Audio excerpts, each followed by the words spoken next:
की मौत हुई, आत्महत्या हुआ।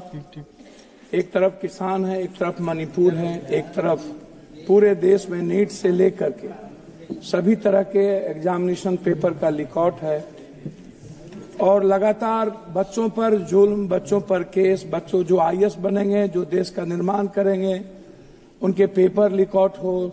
आजाद हिंदुस्तान के बाद हमारे मजबूत प्रधानमंत्री हैं, लेकिन जब हम सोचते हैं इस देश के इन सारे मुद्दों को, तब मुझे लगता है कि एक तरफ अमेरिका, जहां पर इतने सारे सवाल आ गए, दूसरे तरफ महाकुंभ, जहां पर आजाद हिंदुस्तान के बाद नेहरू जी के समय में जब 848 मात्र बजट थी, तब नेहरू जी ने जिन बातों के उल्लेख किया था और उसके बाद लगातार हर 12 सालों के बाद महाकुंभ, और आज इतने सशक्त प्रधानमंत्री के रहते हुए क्या प्रधानमंत्री को बदनाम करने की कोशिश किसी राज्य के बड़ी ताकतवर लोग कर रहे हैं, या सनातन के प्रति इनका सम्मान नहीं।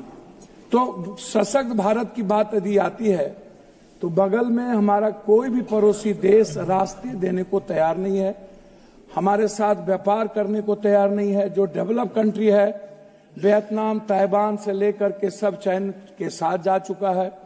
भूटान के सारे मंत्री चाइना में बैठे रहते हैं और हमारा पूरा का पूरा पड़ोसी देश हमसे बिल्कुल अलग है।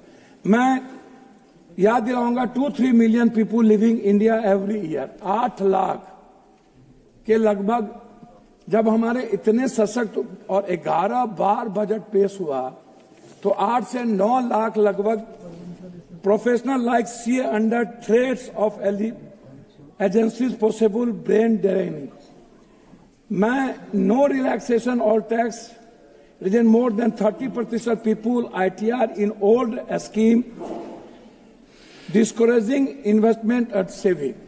आप जब देखेंगे मानवर, मैं 3 लाख सबसे ज्यादा कर्ज आप उठा करके देखिए कि इस भारत पे लगभग 2024 में भारत पर विदेशी कर्ज 711.8 अरब डॉलर, मतलब 1,96 लगभग करोड़ का हम पर कर्ज है। जो यह कर्ज क्या भारत चुका सकता है? तो मेरा आग्रह सभापति महोदय आपसे है, इस हिंदुस्तान में 3 चीज पर कभी भी मूल्यांकन नहीं हुआ।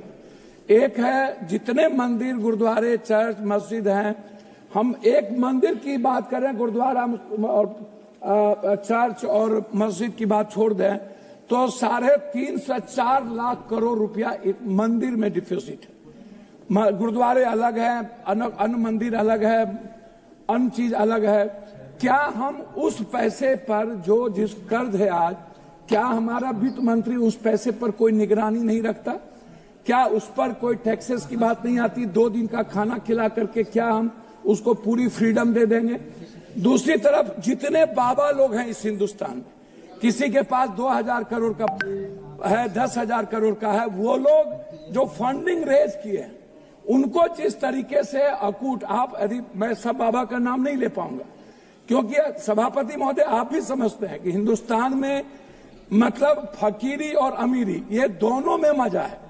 और जिस तरीके से बाबा लोगों ने इस देश को एनजीओ के माध्यम से, एनजीओ भी है लगभग 33 लाख करोड़, तो एनजीओ का क्या कारण है कि एनजीओ पर किसी भी तरह का टैक्सेस या हमारे गवर्नमेंट का रिलैक्सेशन फ्रीडम है जिस तरीके से उसको लूटने की, उस पर हमारा अंकुश नहीं है। दूसरा है CSR फंड। CSR फंड, आप बड़ी बड़ी जो कंपनियां हैं, बड़े बड़े जो हमारे ही सरकारी कंपनियां हैं, वो CSR फंड क्या करती है सभापति महोदय?